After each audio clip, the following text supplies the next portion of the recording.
Hello everyone, welcome you all at Lokesh sir Unlimited Room. So, in the sequence of wave optics, today we have to prove the derivation for reflection and refraction on the basis of wave theory. Okay, and wave theory is introduced by Huygens principle. So, using the Huygens principle, we have to prove the laws of reflection as well as reflection. Clear? So, let us see first laws of reflection at a plane surface on Huygens principle.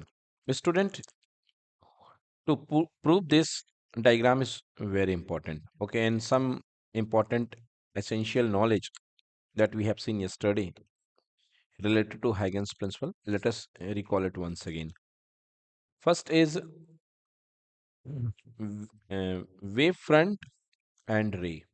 Okay, so a ray is always perpendicular to wave front.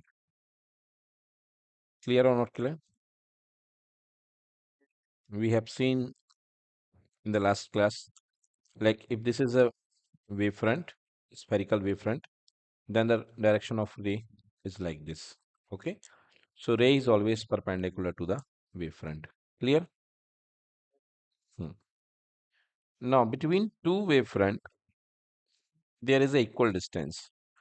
Like if the speed of light in vacuum here is c and time taken from one wavefront to the another wavefront is equals to t, so what would be the distance here?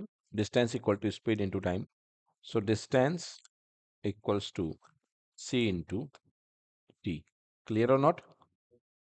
In air, it will be c into t, or in any medium, the distance equals to, in medium, speed of light equals to v, so it would be v into t.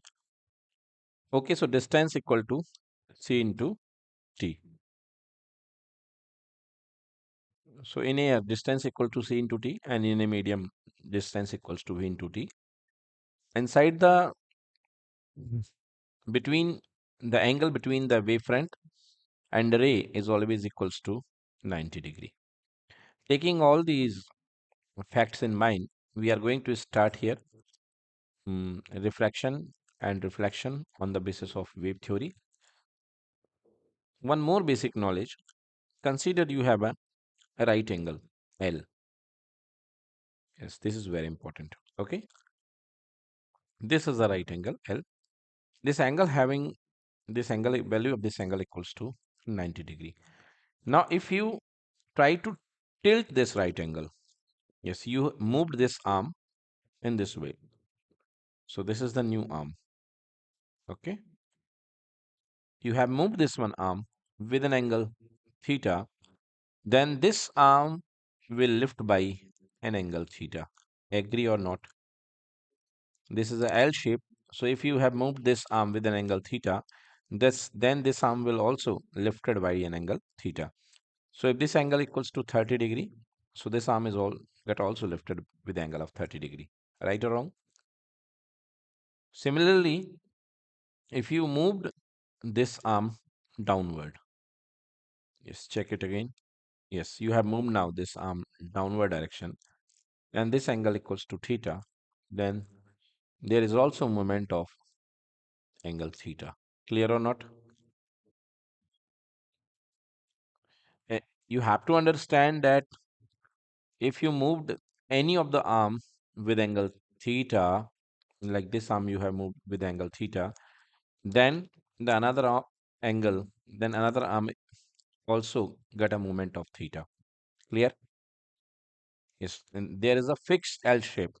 Okay, and you twisted this arm by an angle theta, then the twist of this arm obtained by an angle theta. Clear or not? Okay. Okay, students. So let us perform laws of reflection at a plane surface on the basis of Huygens principle. Make the heading laws of reflection at a plane surface on the basis of Huygens principle. So its diagram is very important. So pay your attention here. There is a surface xy. First you have a surface, plane shining surface of mirror, that is equals to xy. Clear? Now these are incident ray.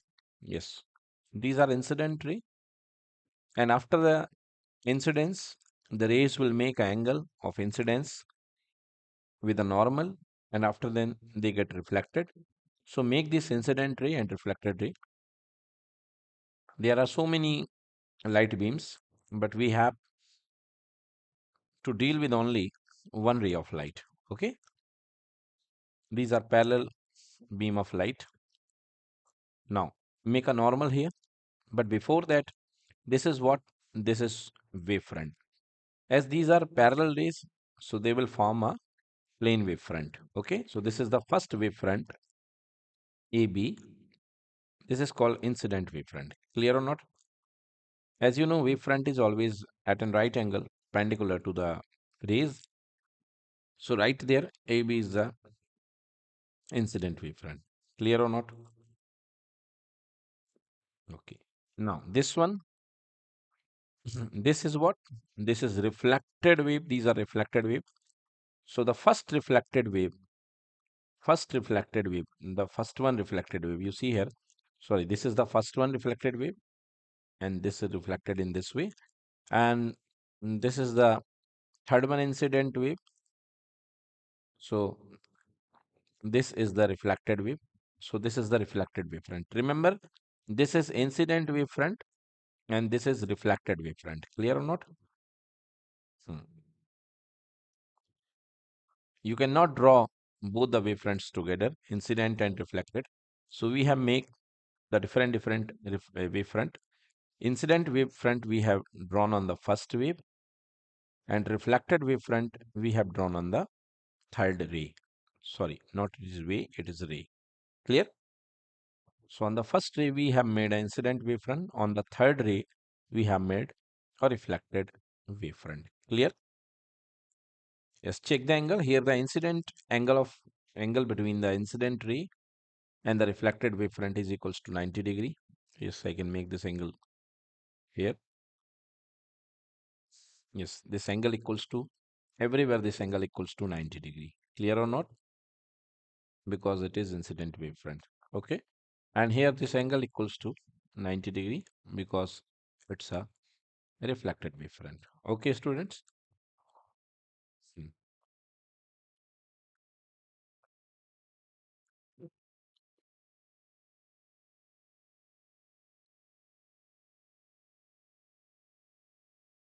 Now, yes, make the normals to identify the angle of incidence and angle of reflection. So now we have no need of these angles. So I'm erasing these angles as these are 90 degree. Okay. Now check here the angle of incidence equals to I. Clear or not? Okay. If this angle equals to I, then this angle also equals to I. Getting or not? Yes. What I said just a few minutes before, you have a L-shaped rod. If you lift this rod with an angle I towards the normal, okay, then this angle also will have same rotation. Okay, this branch will have same rotation. Yes or no? Clear or not? So if you lifted this one branch with an angle I, so the normal and this ray having the same angle I. Clear or not? Absolutely clear? Or any doubtful situation, students? Okay. Second, coming to the angle of refraction. If this angle equals to R, yes, then this angle is also equals to R. Got it or not? If this angle equals to R, this angle also equals to R. Clear or not? So we have the angle of incidence and angle of refraction, and we have drawn there. Now check according to the theory of wavefront. This is incident wavefront. The time taken by the wave or the ray from point B to C, from B to C. Clear or not? Yeah, these are the two successive wavefront. So from B to C, if the time taken is t, then the distance from BC equals to speed into time.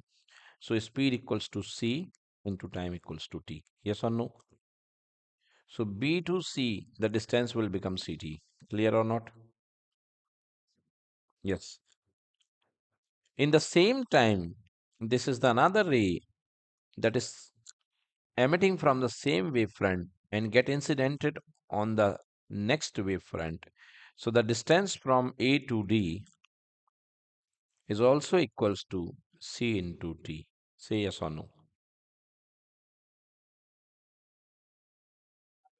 Exactly between the two wavefronts, distance covered in the same time will be same. Yes or no? Now come to this some trigonometry. Now sine I by sine theta. Sine I equals to, in trigonometry, sine theta is equals to perpendicular upon hypotenuse. Okay. This is angle 90 degree. So opposite to the right angle arm is called hypotenuse.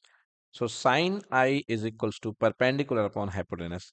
For this angle I, the inner one angle I, sine I is equals to perpendicular. The opposite angle to the acute angle is called hypotenuse. Sorry, perpendicular upon hypotenuse. Base here, sorry, AC, not base. AC works as here hypotenuse. Okay, the longest arm of the triangle. Clear or not clear? So this is calculated in right triangle ABC. You can write it in right triangle ABC. Got it? So in right triangle ABC, sine I equals to BC upon AC. Now in right triangle ADC, in right triangle ADC, sine R equals to sine R equals to, again it is equals to perpendicular upon hypotenuse. So for this angle R, perpendicular becomes AD and hypotenuse becomes AC. Clear or not? Yes. So as the reflection takes place in the same medium, or you can say if this medium is in air, so BC equals to C into T. Yes, we already have calculated this one. BC equal to C into T divided by AC. And AD becomes again, this is equals to C into T divided by AC. Equation number 1, equation number 2. Any problem, students? Okay. So now divide 1 divided by 2. So if you divide sine I with sine R, then sine I upon sine R equals to, what is sine I? C into T upon AC divided by C into T upon AC. Both numerator and denominator are same. So they will cancel each other by 1 time. So sine I upon sine R become 1 upon 1. Yes or no? By cross multiply sine R, your sine I equals to sine R. Eliminating sine and sine from both the side, you will have I equals to R. Means angle of incidence equals to angle of reflection equals to angle of reflection. So is this law of reflection? Yes. Angle of incidence equals to angle of reflection. So we have proved here the laws of reflection at a plane surface by Huygens principle. Clear or not? So this is the proof of Huygens principle. This is the proof of laws of reflection by the Huygens principle. Got it? Okay, noted. Okay, students, so we have seen laws of reflection at a plane surface by using Huygens principle. We can also have some another choice, another way to prove this laws of Huygens principle laws of reflection. See, you have to make the same diagram, same normal, same I and R. Now after that, you see the two triangles, two congruent triangles. Okay. So check the triangle. First triangle you have angle triangle ABC. In right triangle ABC and right triangle ADC. Right triangle ADC. Okay, you have two triangles ABC and ADC. In the first triangle, angle ABC is equals to triangle ADC. Clear? How? Each 90 degree. As these two triangles are formed between the wavefront and ray, so each of having them value of 90 degree. Clear? Between the ray and wavefront equals to 90 degree. So this is right angle. Then for both of the triangles, AC and AC are common. So AC equals to AC. What is this? This is common hypotenuse. Yes, the side that is opposite to the right angle is called hypotenuse. So AC and AC equals to hypotenuse. Clear or not? And then another sides in the first triangle, side BC is equals to DC. BC is equals to DC. Why? Because B to C, the wavefront, the ray emitted from the first wavefront and the ray emitted from the similar wavefront to reach the another wavefront will take the same time. Okay, C into T equal side. Clear or not? Of distance, having distance C into T, right?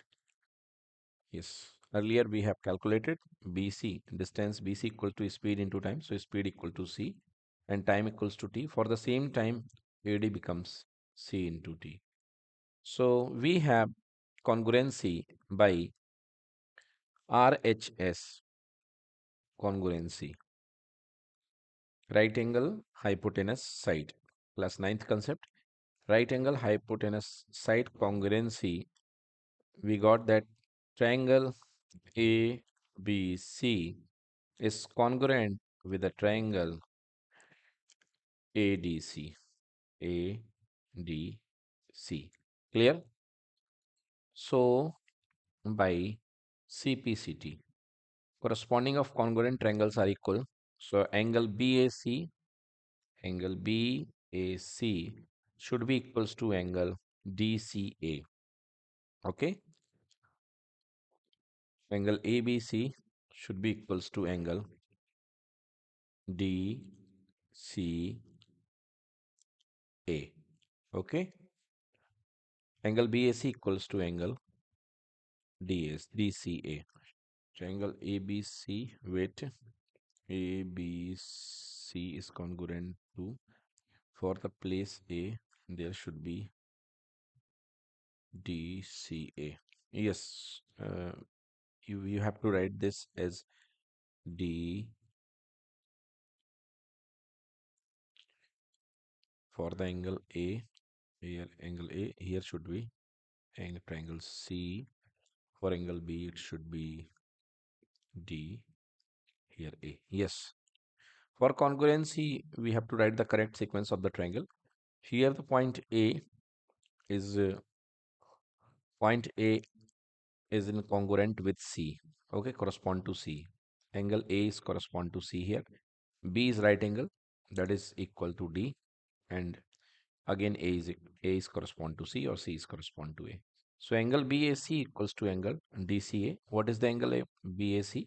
BAC equals to I and DCA equals to R. So angle of incidence equals to angle of reflection. Angle of incidence equals to angle of reflection. Clear? So this is the proof of laws of reflection. You can also note this. Okay, students, after reflection, we move towards the laws of reflection at a plane surface on the basis of Huygens principle. So we know in the reflection like when a ray of light coming from one medium to another medium. So along with the ray, there is an association of a wave. So this is the wave, okay, and we have studied in the ray optics. A ray connected here is this, and after the diffraction, this is equals to the medium equals to mu1, and here it is equals to mu2. Angle of reflection incidence is I, and angle of reflection is what? R, refraction R. Then there is a constant ratio between sine of angle of incidence to the sine of angle of refraction, sorry, okay. I'm talking about the law of refraction. So there is a constant ratio between sine of angle of incidence to the sine of angle of reflection. And this ratio is called relative refractive index. Okay, 1 mu 2. And this is equals to mu 2 by mu 1 is equals to V1 upon V2. Right? So this is called a Snell's law or law of refraction. So we have to prove sin A upon sin R equals to mu 2 upon mu 1 equals to V1 upon V2. Clear? Hmm. Making it more elaborated, sin A upon sin R equals to V1 upon V2. So it will become V2 sin I is equals to V1 sin R. Okay, V2 sin I equals to V1 sin R. Means, yes, that's it, enough. V2 sin I equals to V1 sin R. So let us perform the law of refraction on a plane surface by using Huygens principle. Yes, so take a refracting surface, a medium, pair of medium there. First is rare medium, and that is speed of light equal to c. You can also take it v1, no problem. Okay, and second medium, speed of light here is equals to v. You can also take v2. Okay, more better. For better feeling, you can take the speed of light in the first medium equals to v1, and in second medium, the speed of light equals to v2. Okay, the refractive index of the first medium equals to mu1, and second medium refractive index equals to mu2. Now, this is the incident ray. Yes, and here it is impacted on the pair of interface. Okay, connection of the two medium. Now, refraction will takes place. So, first make a incident wavefront. So, this is your incident wavefront on the first ray. Okay, incident wavefront on the first ray. Now, this is incident wavefront. Refraction will takes place, and on the third ray, you have to make a refracted wavefront. Yes. So this is point D, and this is your refracted wavefront. Clear or not clear? What is AB? AB is the incident wavefront, and CD is the refracted wavefront. Clear? So note there, AB is the incident wavefront and CD is the refracted wavefront. Okay, AB is what? Incident wavefront.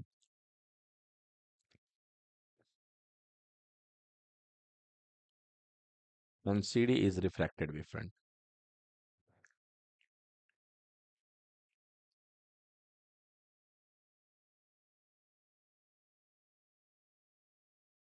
Wavefront. Okay.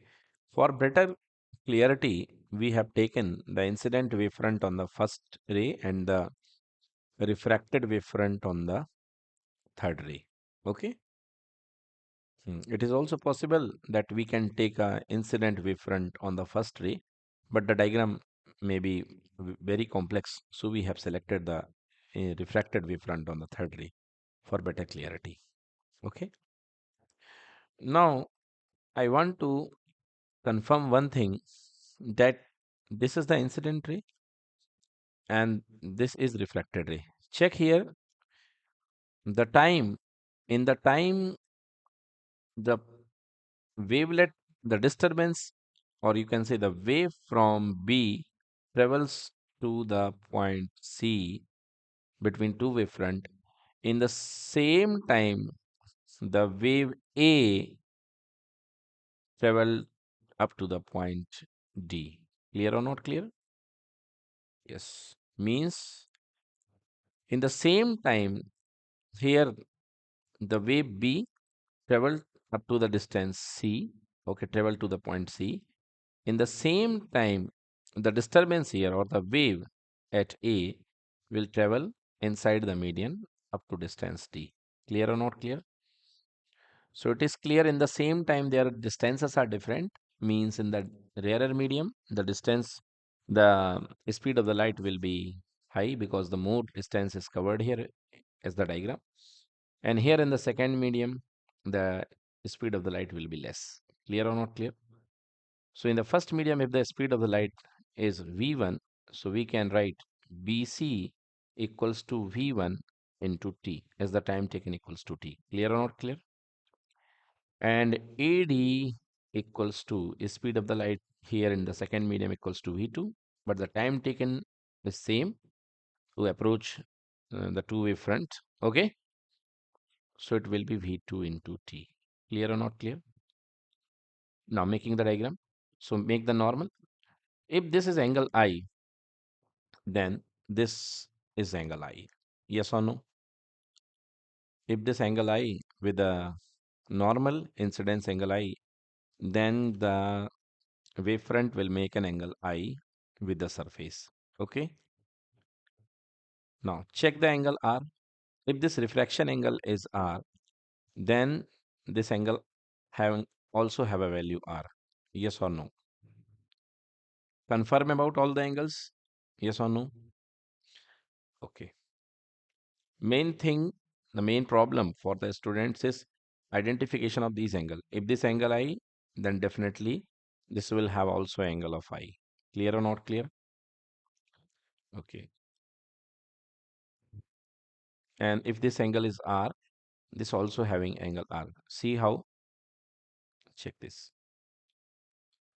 Like previously, your L arm is like this. This is your L arm. Okay. Now you have moved this arm, yeah, the bottom arm by an angle R here. Then this angle also become R. Say yes or no. Now check them. If this angle R, this also having a value of R. Clear or not? Now you have two triangles.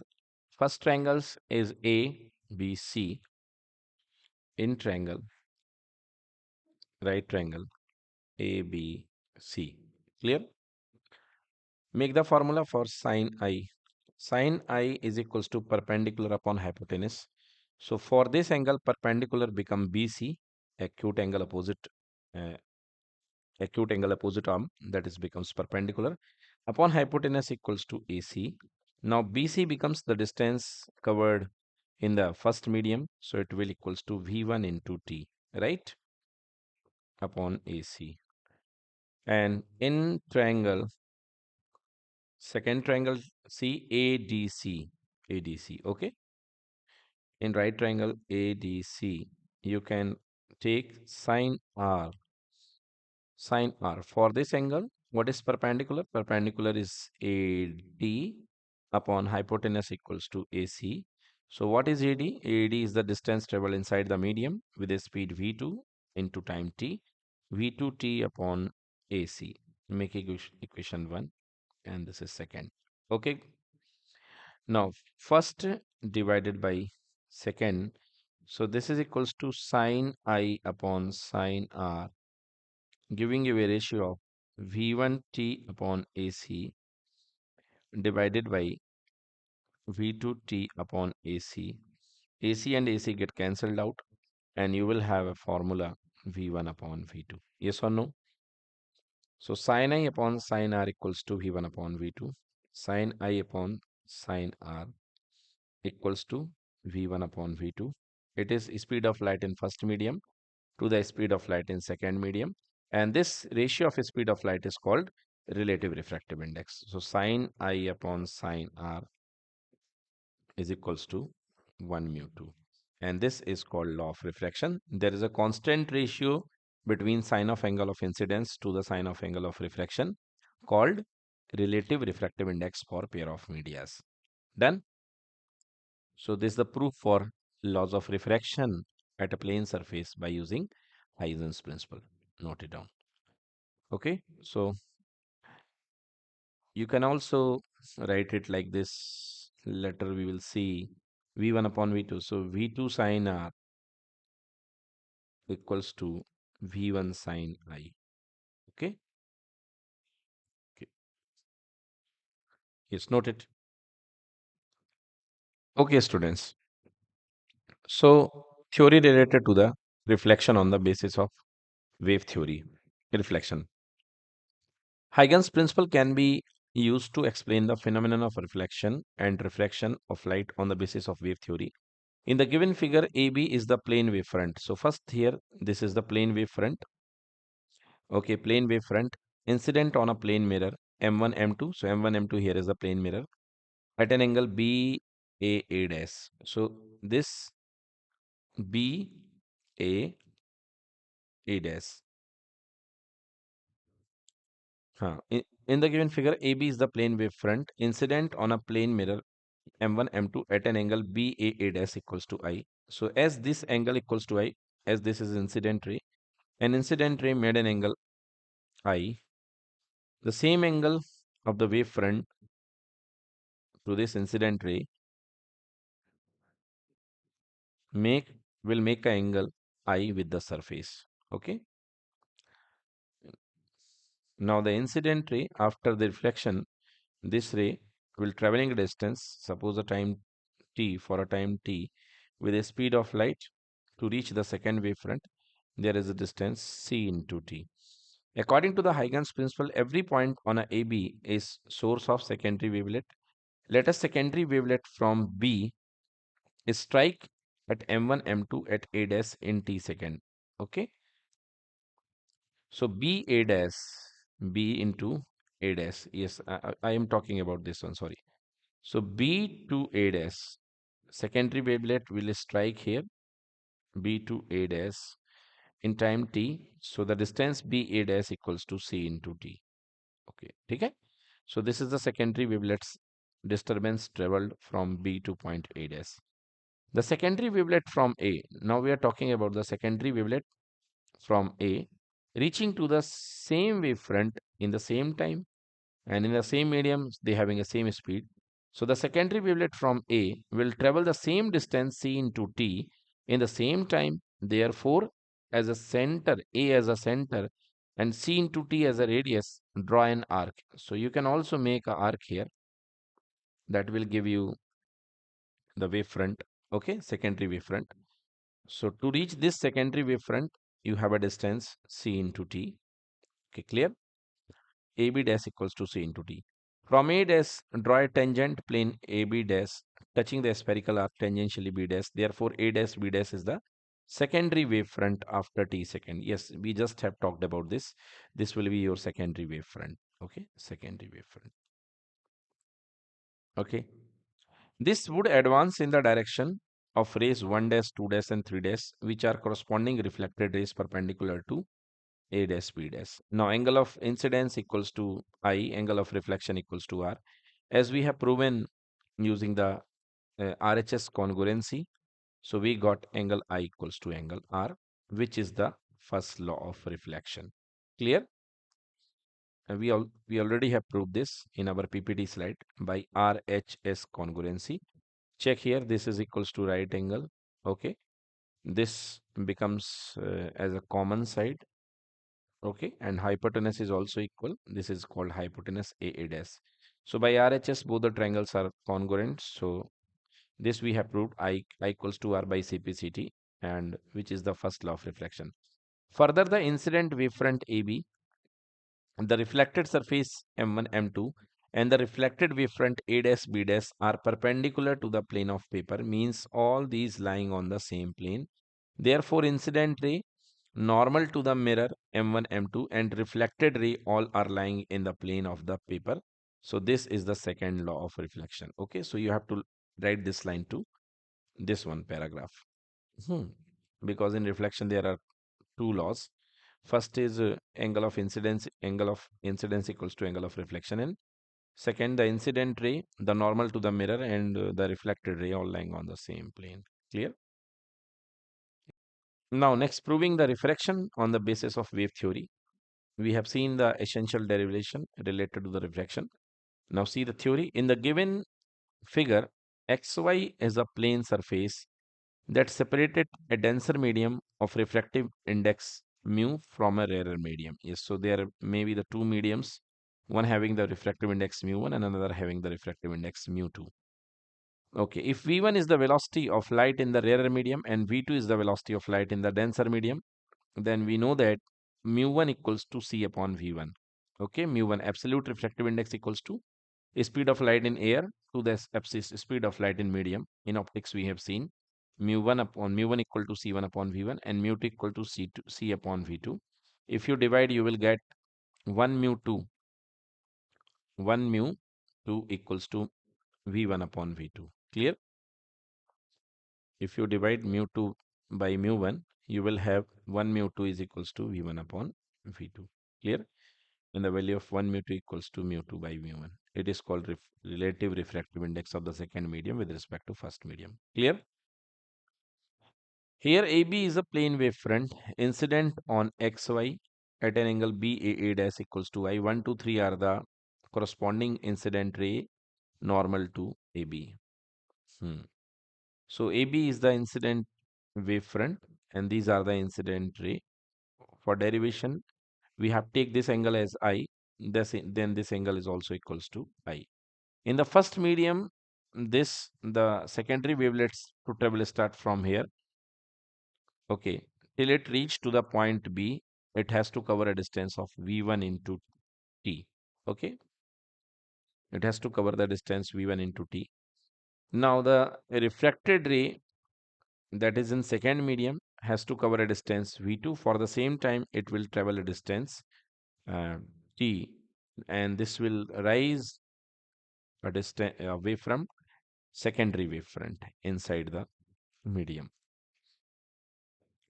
See here, 1, 2, 3 are corresponding incident rays normal. According to the Huygens principle, every point on the AB is a source of secondary wavelet. Let the secondary wavelet from B strike X, Y at an A dash in T second. Yes, so from B, yes, from here, from secondary wave strikes A dash, B dash to A dash in time T.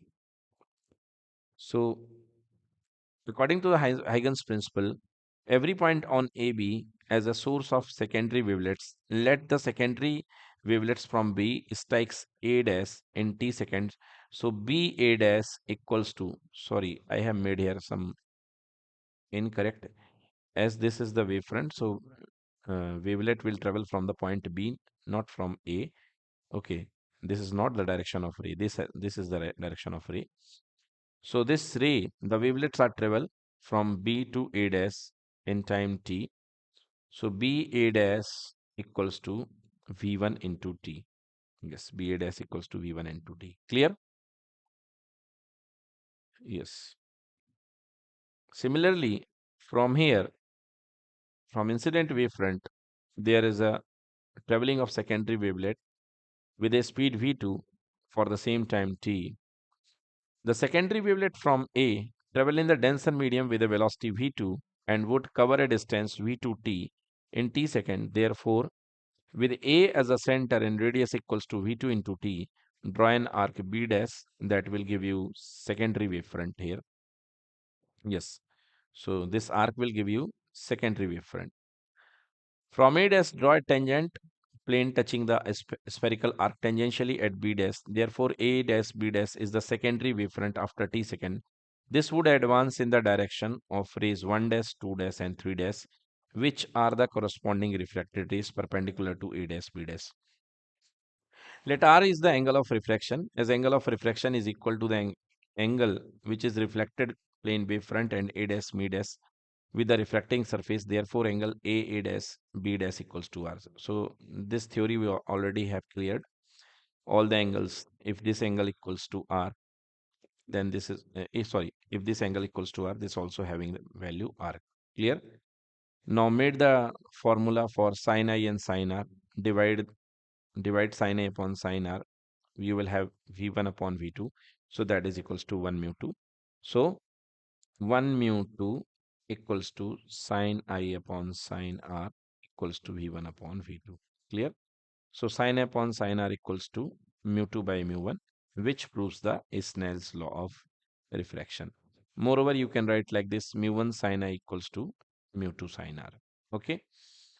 So it is clear from the figure that the incident ray is normal to the interface xy and refracted rays all lying on the same plane. This is second law of refraction. So this is called second law of refraction. Clear or not? Yes, done. Now, student, we're discussing the behavior of different optical devices for a wavefront. Yes. So, behavior of plane wavefront in a concave mirror, convex lens, concave lens, and prism. So, this is your concave mirror. Now, if you incidented a plane wavefront, yes. So, what is the behavior of? Yes. See, this is the ray first. This is incident ray. Yes, this is incident ray and this is reflected ray. Now make the wavefront. Initially, the incident ray are parallel, means plane wavefront. Okay, incident plane wavefront is work as a incident wavefront, and the reflected wavefront will be a concave wavefront. Clear or not? Because the reflected ray are getting concentrated single point, so the reflected wavefront will be perpendicular to these rays. So this is the example of first concave wavefront. Clear or not? For convex mirror, check here. This is the incident ray. These are the incident rays. Now make the perpendicular wavefronts. Okay. So first these rays, okay, trying to appear to meet at a point that is called focus. Now plane wavefront as incident, and this is refracted wavefront. That is a virtual. Okay, reflected wavefront. That is a virtual wavefront. Clear? Outside, it is convex. Now, this is a lens, convex lens. Now, check the rays are focusing at a point. Now, before the refraction, it is parallel. Now, after the refraction, the rays are getting at a point. Okay, contracted at a point. So the here wavefront is also like this, convex wavefront. Clear? For concave lens, this is the concave lens. So initially the wavefront will be parallel wavefront, plane wavefront. Then after it will be as a concave wavefront. Okay. So remember one thing only, wavefront is perpendicular to the rays. So AB here, incident wavefront. First AB, wherever AB is given, it is incident wavefront. And CD is the reflected or refracted wavefront. Now check the prism here. So for the prism, incident wavefront is parallel and reflected wavefront is refracted wavefront is also parallel. Clear? Like this. These are the wavefront. Clear or not? So student, we have covered here our first topic. Now we moving towards the second topic, that is Young's double slit experiment. Okay. Hmm. So before understand to understand Young's double slit experiment, we have a knowledge of the type of sources in the optics. So first definition is coherent sources. So what are coherent sources? Yes, yes. See by this example, you have a source of light, a bulb is there. You have illuminated a bulb, okay, and you cover it by a box, cartoon box or some big box. Clear? You covered it completely. So outside no light is coming. Now you taken a pin and just prick a pin here, first place. There is a small, very small hole that is called a slit. and another place you pricked a pin here. So you have now the light emitting everywhere in the form of wavefront. Agree or not agree? Yes, sir. So a wavefront are transmitting everywhere as the source is sorry, spherical source. So from these 2 points, you have these 2 points work as a source 1 and source 2. And from these 2 points, again, wavefront will be emitted. Yes or no? Yes. So these are called coherent sources. Why? Because these sources having same frequency, because a single source cannot have two frequencies. So this means all the radiations get emitted from this box, out of this box, having same frequency. So if the first source is emitting a radiations of frequency f, then the second source will have a same frequency. Yes or no? So first the sources having same frequency. Got it? Same frequency. The color emitted from the both the sources are same. So color means related to wavelength. They are same. They having same wavelength. Clear? Same wavelength. They having same phase difference, zero phase difference, or constant phase difference. Yes, this line is very important. They having zero phase difference. These two signals, okay, or the radiations emitted by the sources having no phase difference, no phase difference, or constant phase difference. Clear or not clear this line? They having no phase difference means, like, see here, what does it mean by phase difference? You have a source, and whenever you have a slits like S1 and S2 here, so wave has to travel the same distance. Clear or not clear? Means they have to travel the same path. And if there is same path, they have to travel delta 1 and delta 2. So no change in the path. So angle between them is also 0. Means if there is no path difference, if no path difference, delta equal to 0, no path difference. Then angle of phase, delta phi, no phase difference, means 0 phase difference. Clear or not clear? But whenever the sources are asymmetric, or you can say this is your original source, and some slit is placed here, and some slit is placed here. Now check, this wave has to travel a smaller path, clear? And this wave has to travel a longer path, yes or no?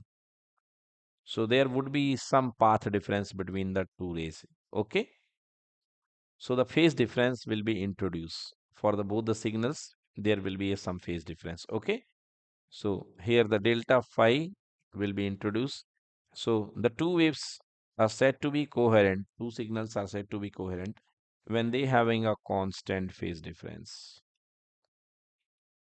Constant phase difference. Clear or not clear?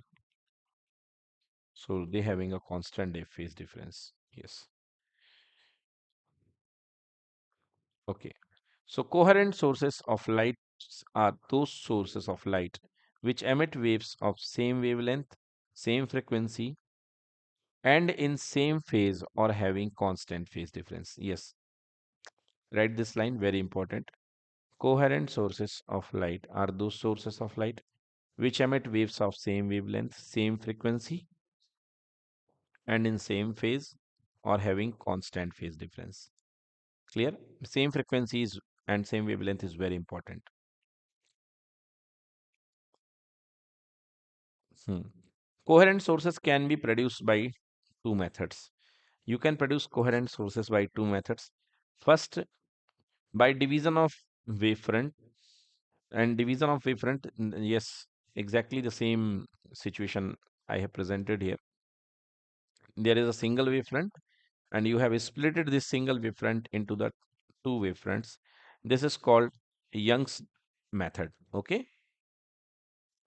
So this is called Young's method. Young's double slit experiment, Fresnel biprism, and Lloyd's mirror experiment. So we have to only cover Young's double slit experiment. So coherent sources can be created by two methods. First by division of wavefront and second by division of amplitude. So division of amplitude is not in our syllabus. It has been removed. So we have to only discuss the by the division of wavefront. Clear or not clear? Okay. Now we have to study in this chapter after the coherent sources interference of waves. What is interference of waves? Okay, yesterday we have seen during the creation of disturbance, like every wave, when you create a disturbance here, for just disturbance, there is a crust, high displacement area that is called crust. Yes or no? Then low displacement area that becomes a trough, and wave is traveling in the form of crust and trough. Got it? Every wave travels in the form of crust and trough. Clear?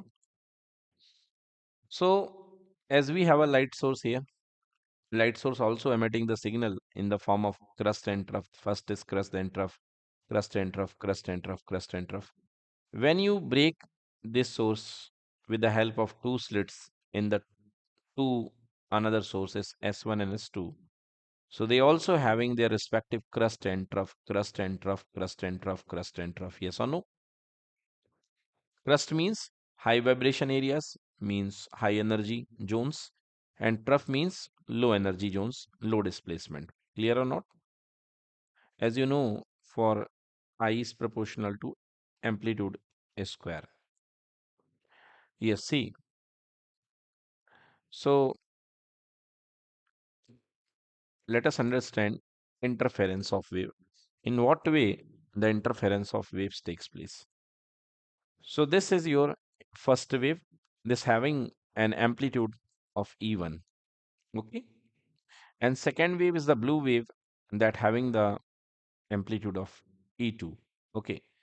Now, when these two waves are incident at a point of a medium, when these two waves incident at a point of any medium, then the resultant displacement of the particle may be changed. Okay, the displacement of the particle, the final wave having the displacement greater than the individual wave or lesser than the individual wave. In a class 11th, you have studied about the interference of two waves. Clear? Yes. Let's check it again by the definition of interference of wave. Like this is some point in medium. Now, first wave at this point having a displacement of y1 vector. Okay. And second wave incidented upon the same medium at a same point, and at this individual point this the displacement is y2. Clear? Then principle of superposition says that the net displacement of the particle at that point is the vector sum of displacement of the individual waves. Clear or not?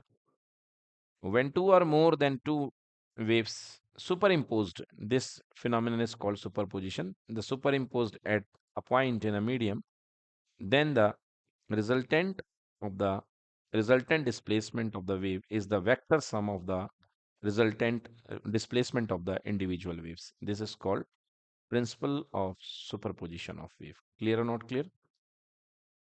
Now, after the superposition, you may have some optical phenomenon, some optical events, some wave event with a different name. First is called interference. You may have seen various results, okay, in the medium.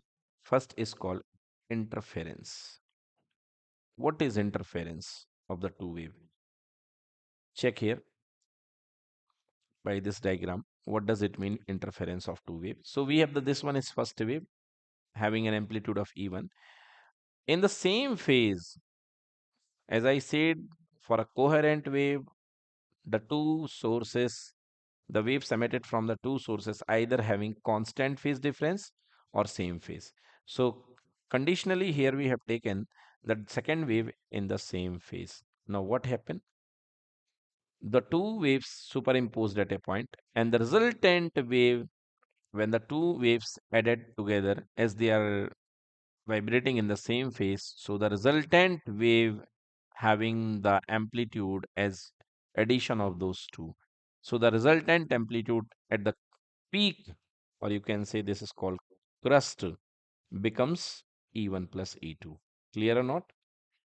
Check the first wave having amplitude E1 and second wave having amplitude E2. So at the crust, the amplitude becomes E1 plus E2, and you will have maximum amplitude, okay, by the addition of amplitude of two waves. Clear?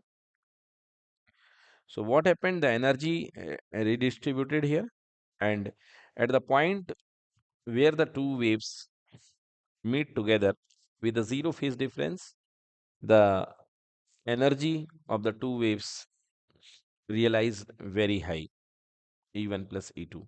So this condition is called constructive interference. Okay, this condition is called constructive interference.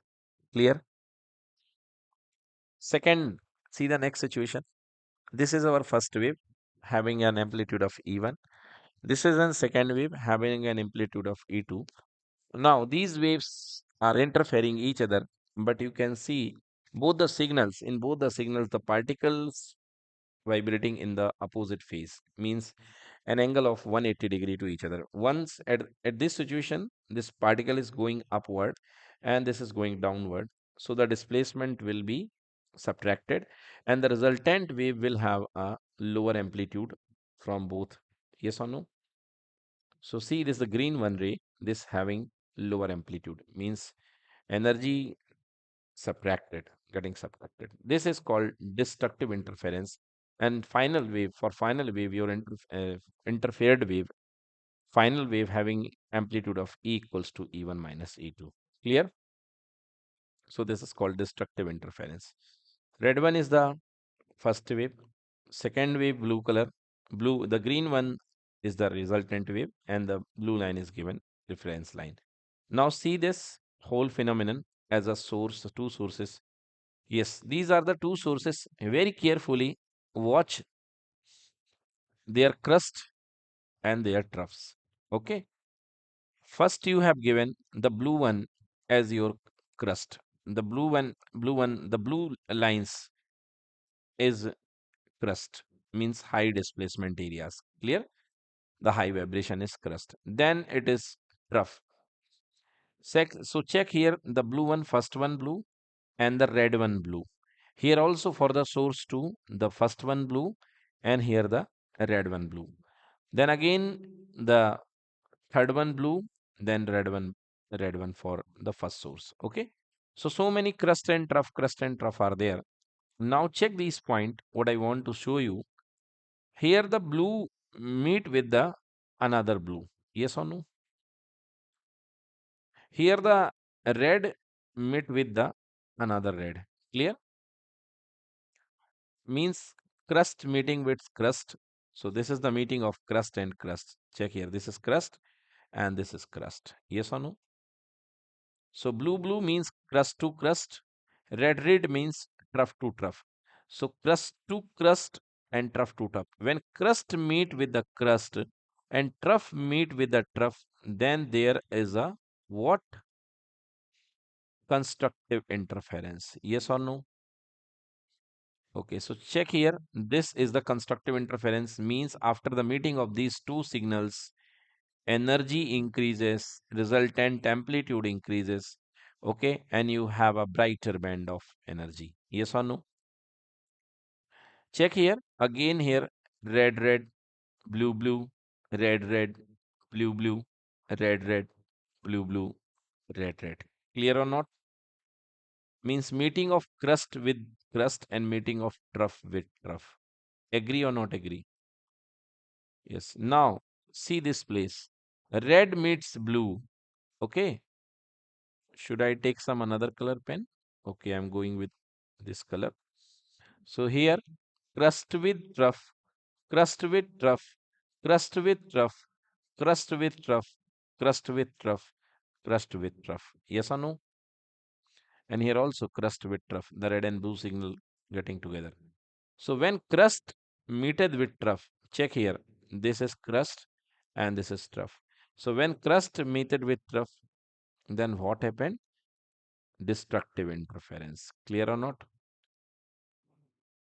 Hello? Check here. This is crust, high amplitude, and this is trough, minimum displacement. So as they are out of phase, so the resultant wave having less intensity or less amplitude. Okay? Okay, so check here now. These are the final rays. So the rays that occurred by the interference of crust with crust and trough with trough, okay, will produce a constructive interference and you will have a bright band on the screen. For the crust to trough and trough to crust, there is a dark band as there is destructive interference takes place. Then again crust to crust, trough to trough, again there is a bright band as there is constructive interference. Again for different crust and trough, they having meet together and will form a dark band and bright band. Clear or not clear? It means by the interference of two sources, you will have alternate bands of bright and dark, bright and dark, bright and dark. This is called interference experiment of two waves. Clear or not clear? As two sources are taken here, this is called double slit experiment. This experiment is called double slit experiment. Clear? This is called double slit experiment. Yes. The phenomenon. So actually, what is happening there? Okay, actually there is redistribution of energy because some area in the slit, not slit, some area in the screen becomes brighten up and some area of the screen becomes dark. So actually there is redistribution of energy. Realized or not? So there is redistribution of energy takes place. So some area becomes bright and some area become dark. So this is called interference of wave. Clear? So the phenomenon of one wave interfering with another and resulting this redistribution of energy in the space around the two sources of disturbance is called interference of waves. Clear, students? So this is called interference of waves. Yes, note it. Students, we have seen the behavior of prism towards the wavefront. Different situation for the wavefront. Okay, like this is incident wavefront and this is refracted. Behavior of a lens for a wavefront. Okay, so the wavefront is like this for a lens. Behavior of a spherical mirror towards the wavefront. Okay. Now, this is your homework question. Page number 8. Okay, now talking about the superposition principle. What is superposition? According to the superposition principle, when two or more waves traveling through a medium superimpose to one another. So when two waves are there, you're traveling through two or more traveling through a medium. They are traveling through a same medium, get imposed at a point. Okay. Superimposed with one another. A new wave is formed. Yes. So after superposition, a new wave is formed in which resultant displacement y dash at any instant y vector is equal to the vector sum of the displacement due to individual vector. Like see here the two waves, one having displacement y1 and second having displacement y2. You see the both particles are vibrating in the same phase. So displacement get added together and will have a resultant wave having high displacement. So y vector becomes, so displacement here get added together y1 plus y2. Okay. So the resultant displacement at any instant is equal to the vector sum of the displacement due to the individual wave y1 and y2 at that instant.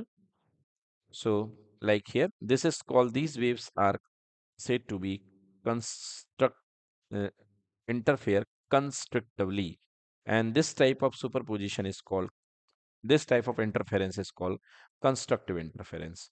In the same way, here the two signals are there. See this having the highest displacement y1 and this having the highest displacement y2, but the particle are vibrating in the opposite phase. So the net displacement becomes subtracted, and having the net displacement at this point y equals to y1 minus y2. Clear? So this is called destructive type of interference. Now, coherent sources. What are coherent sources? The sources of light which emit continuous light waves of the same wavelength, same frequency, and same phase or having constant phase difference are called coherent sources. Yes, remember only one source may be distributed as two coherent sources. Two independent sources of light cannot be coherent. Like you have two different sources, so they are not said to be coherent. Why? Because the coherent sources have their own frequency, and if there are difference in frequency, they are not supposed to be coherent. Clear? The two sources of different frequency cannot interfere together. If they have not same frequency, they cannot interfere. The signal, the displacement cannot be added at a point or subtracted at a point. So they are not producing any interference. So two independent sources of light cannot be coherent. This is because light is emitted from the individual atoms. Yes, obviously. Light is given by the atoms. When they return to ground state after being excited by heat, even a small source of light contains billions and billions of such atoms, which is obviously cannot emit light waves in the same phase. Yes, if you're talking about two sources, two different candles are there. So there are the millions and trillions of atom, those coming from higher state to the lower state and emitting the radiation. So it is not necessary that you will have the same frequency, band of frequency. Okay. Hence, two independent sources of light whose light waves do not possess the constant phase difference are called non-coherent sources. Clear? Hmm. So, coherent sources of light can be obtained by dividing the two sources from a source by first division of wavefront and second is division of amplitude. In our syllabus, we have to deal with the division of wavefront. Now, reading the interference of light. Interference is the result of superposition. Okay. Interference of light is the phenomenon of redistribution of light energy of a medium on amount of on account of superposition. Means when two or more than two waves are superimposed at any medium, then you have a final light ray having its amplitude more than or lesser than. Clear? This is called interference of light. So superposition of light waves from the two coherent sources. So we have to discuss the superposition of light from two coherent sources. At a point where the resultant intensity of the light is maximum, interference is said to be constructive. Yes.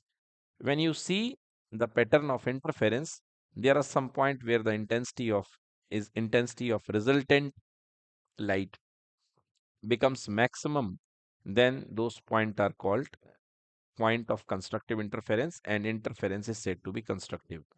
At the points where the resultant intensity of light is minimum, the interference are said to be destructive. Clear? For observing interference, the two sources of light must be coherent. Yes, this is prime most important condition. For observing interference, the two sources of light must be coherent. To show the interference of the two light sources, Young's given a practical demonstration of this that is called Young's double slit experiment. Clear? Yes, just I shown you during the by the PPT that was Young's double slit experiment was to refer to the theory. In this experiment, source S is a narrow slit of width amount 1 mm. So there is a source uh, of width 1 mm means light rays are getting out from here by a distance by a source of 1 mm. Clear? That's why you will have a fine beam, very fine beam. Okay, illuminated by a monochromatic source of light. So some here monochromatic source of light, some bulb is there that having a constant phase, same frequency, fixed frequency, suitable by a monochromatic source of light. At a suitable distance, about 10 centimeter from S1, there are two fine slits A and B of 0.5 millimeter apart. So the distance between here, first primary source, and these two slits equals to near about 10 centimeter, and a gap of how much? 5 mm, 0.5 mm. Okay, it is very less. 1 mm is how much? Only this much is 1 mm. Okay, this is 1 mm, and this is less than that. So in the distance of 0.5 mm, you have to consider two sources. The two slits are there that will work as a two fresh sources. Okay. So when a screen is placed at a large distance, yes, from here, at a suitable distance about 10 centimeter from S1, there are two fine slits A and B about 0.5 millimeter apart.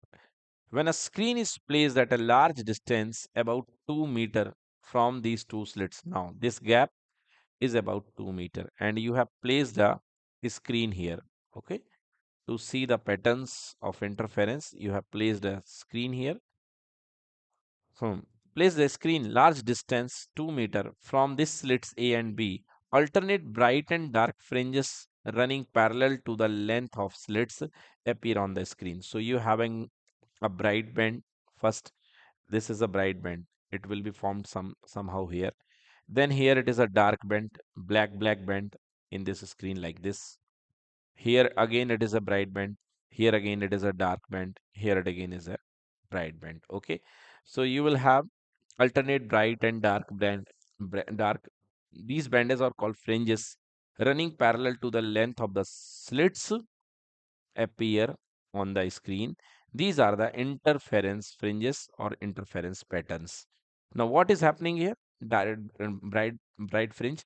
See here, the two waves are interfering constructively.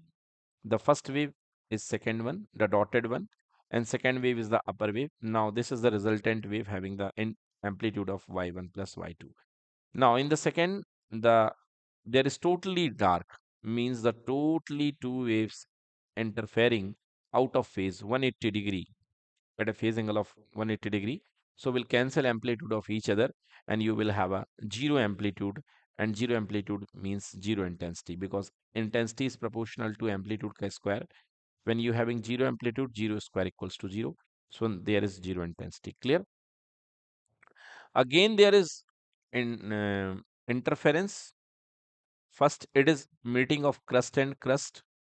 Then again here, it is meeting of trough and trough. So you will have constructive interference. Again, you have destructive. Sorry. No, fine. It is constructive, it is destructive. So again, you have minimum intensity, zero intensity. Then again, it is constructive interference. Yes, what? Constructive interference. See, there are the two waves. See here.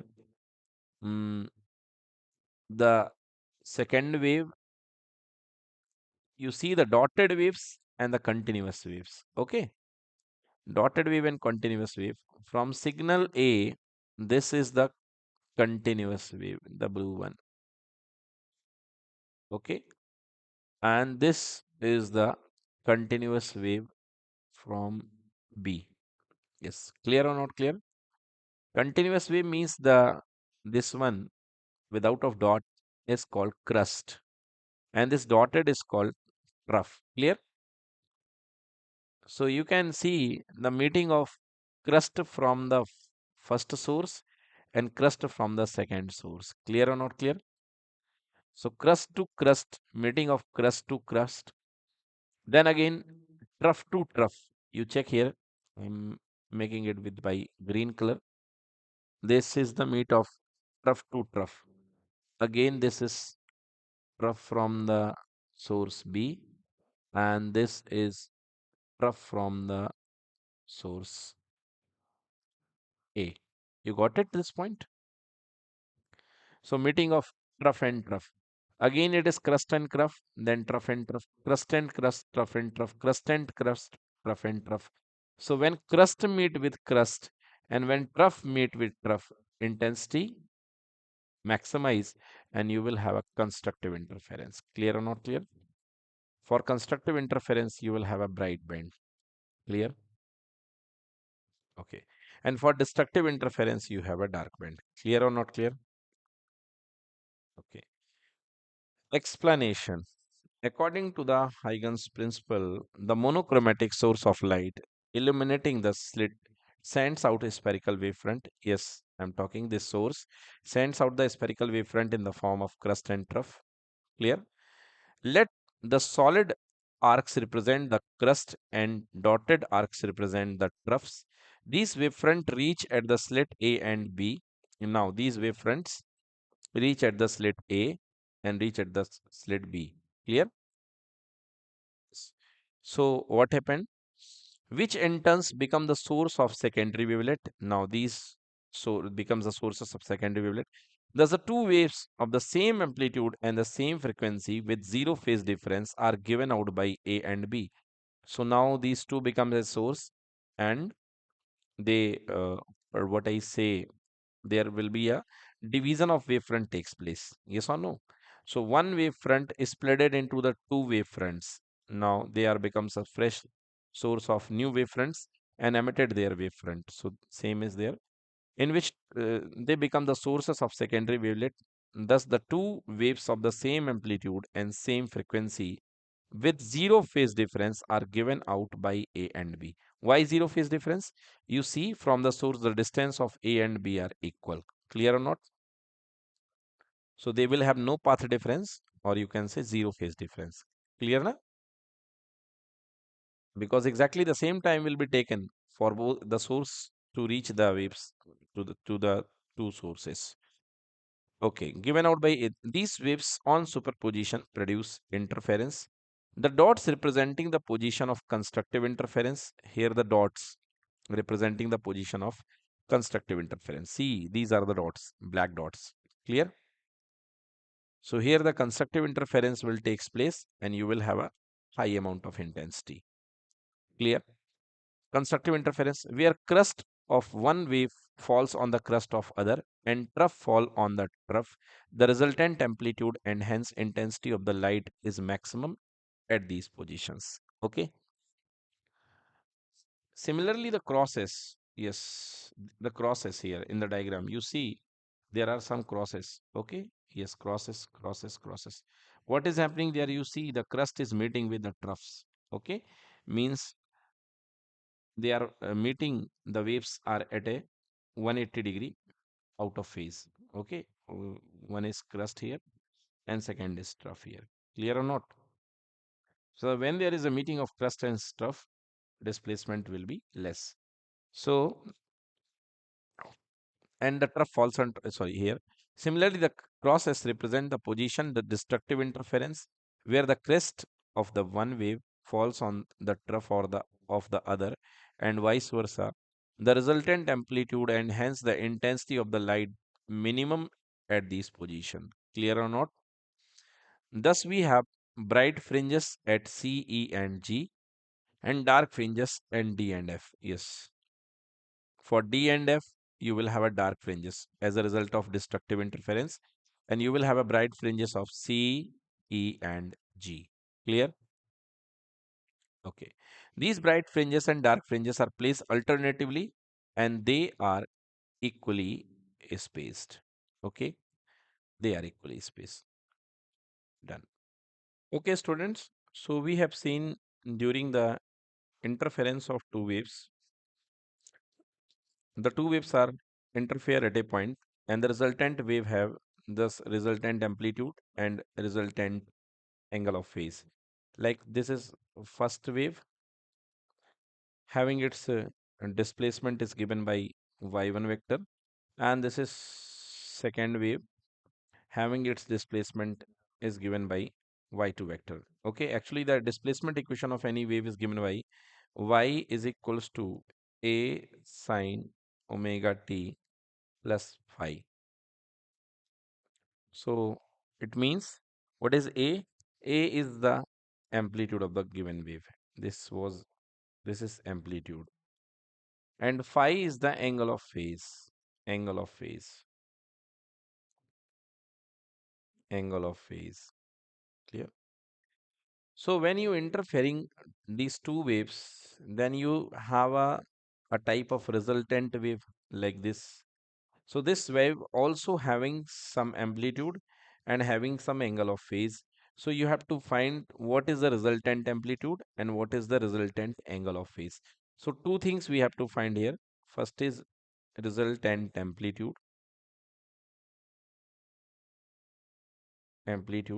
and second is resultant angle of phase. Clear? So we are going to derive these two things. For that, I have a two waves, two signals. First wave, as these signals are electric signals, so we have take with the name E1. So first signal I have E equals to A sine omega t. Okay, this is your pure signal E sine omega t. Yes. Second, second signal, it may having some different amplitude B. So this may be B sine omega t. This signal having some constant phase difference. So I can also take the constant phase difference equals to phi. Clear? So this is equation number 1 and this is equation number 2. These are the two interfering wave. First with the amplitude A and second with the amplitude B. Clear? Now interfere them. So see here, the frequency is same here. Both the wave having the same frequency as omega is same. Omega is called angular frequency. So angular frequency equals to omega equals to 2 pi upon t. That is equals to 2 pi f. Okay. And f. And velocity of the waves v equals to f lambda. F lambda. Yes. So by applying the superposition principle, what will you have? E equals to net resultant intensity of the signal E is equals to E1 plus E2. Just add them. So resultant signal intensity, resultant amplitude, not intensity.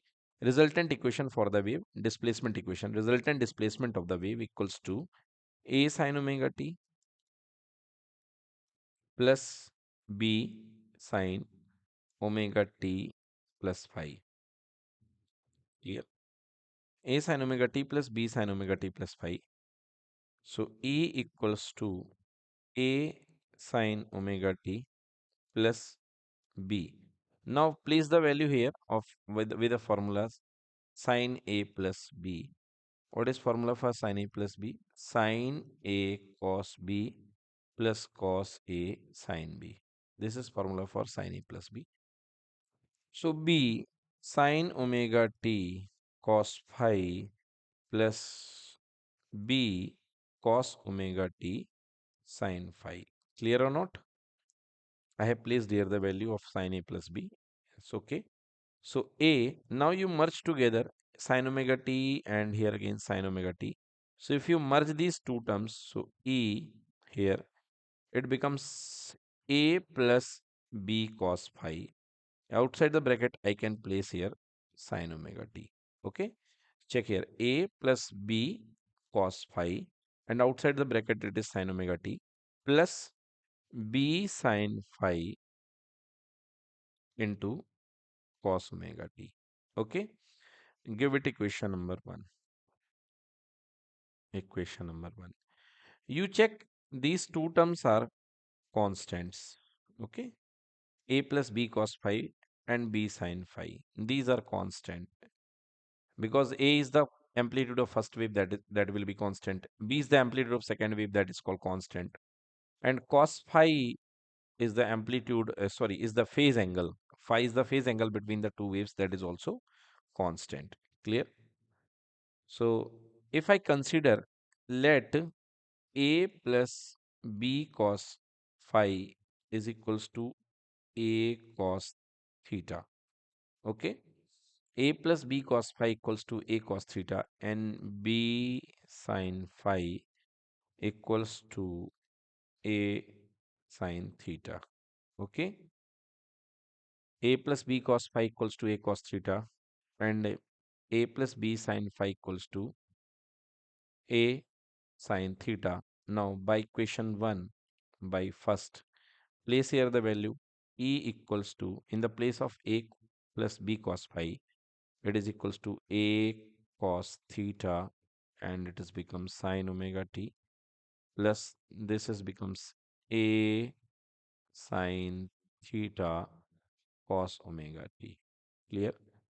You can take A as a common, so E is equals to A taken common sine omega t cos theta plus cos omega t sine theta. So E is equals to A sine omega t plus theta. Okay, this becomes E A sine omega t plus theta. So this is the equation for your resultant wave. Your resultant wave displacement is E, resultant wave having amplitude A, and the resultant wave having phase angle equals to theta. Clear? Now we have to find A and theta. So in what way we have to find A? So what we have, we already proven, yes, we have what? We have A cos theta. What is A cos theta? A cos theta is equals to a small a plus b cos phi. A small a plus b cos phi. This was A cos theta. And A sin theta is what? A sin theta is equals to b sin phi. Yes or no? Take it equation number A and B. Now add them, squaring both the side. A square plus B square. Equation A square plus equation B square. So by squaring, you have A square cos square theta plus A square sin square theta is equals to A plus B cos phi whole square plus B sin phi whole square. So A square you can take as a common. Inside the bracket is equals to cos square theta plus sin square theta is equals to, now open this. This will be A square plus B square plus 2AB cos phi, and this is equals to, wait, I have made it wrong. A square plus B square. So this will be B square cos square phi plus 2AB cos phi. Yes, by the formula A square plus B square plus 2AB. And here it is equals to B square sin square phi. Now A square inside the bracket it would be 1, and here it is equals to A square B square cos phi plus B square sin square phi. A square B square taken as a common, so cos square phi plus sin square phi equals to 1, and 2AB cos phi. So A square equals to A square plus B square plus 2AB cos phi. So A equals to under root of A square plus B square plus 2AB cos phi. Clear? Yes. So this is what? This is amplitude of these two waves. Result amplitude equals to A square plus B square plus 2AB cos phi. Clear? Hmm. Now, so this is the derivation for resultant amplitude. Resultant amplitude of the two interfering wave. Second case, we want resultant angle of phase. Resultant angle of phase. So we have the two waves, two equations A and B. So by dividing second dividing by first means B divided by A. So this is first, it is A sine theta is equals to what? B cos phi. I think it should be B sine phi. Yes, B sine phi. A sine theta is equals to B sine phi. Okay, A sine theta is equals to B sine phi upon A cos theta. A cos theta, theta it is equals to A plus small a plus B cos phi. Clear? A to A cancel. This is equals to tan theta. So tan theta is equals to B sine phi upon A plus B cos phi. So by this formula, you can get resultant angle of phase because the resultant angle of phase is theta. By this formula, resultant angle of phase is theta and the resultant amplitude is A. Clear? So here we have the derivation for the resultant wave. Okay, resultant displacement of the wave is given by this formula. This is the derivation expression for resultant displacement. Expression for resultant displacement of wave. This is the expression for the resultant amplitude, and this is the expression for resultant phase of resultant wave. Clear? Phase of resultant wave.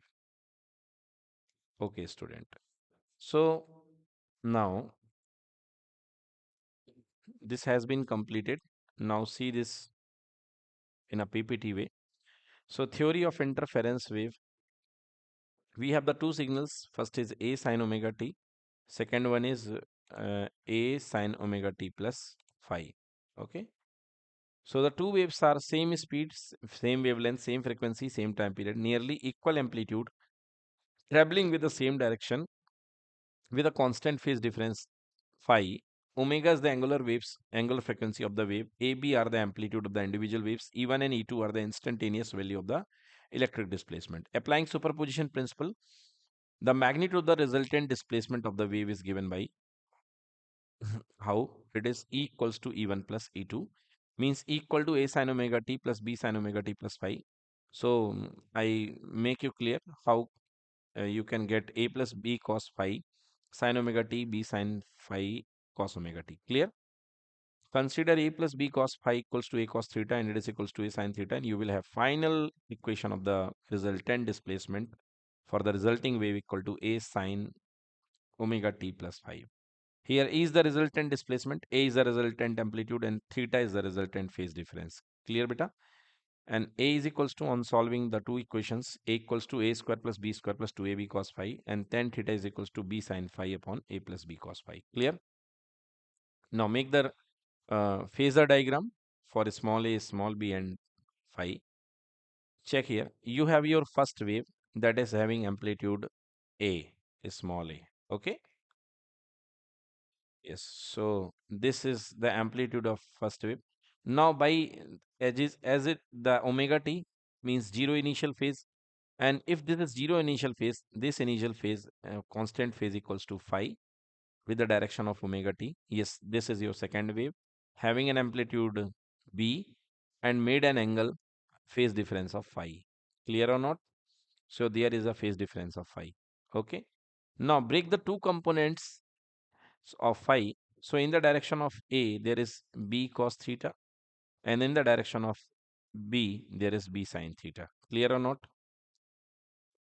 So for B, if you resolute the component, there is b cos theta and b sin theta. Now in the direction of A, there is A and b cos theta.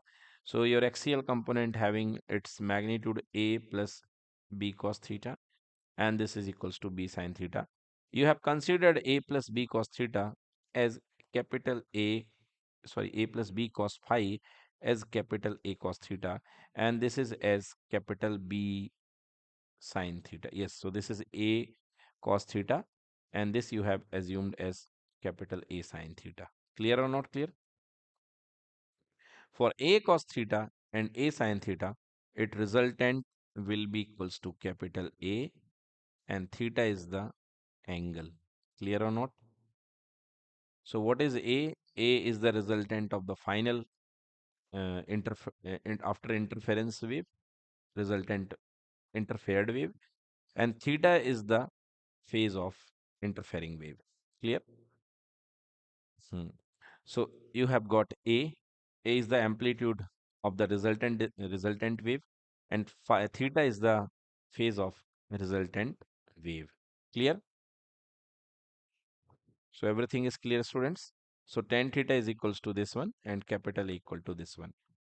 Done.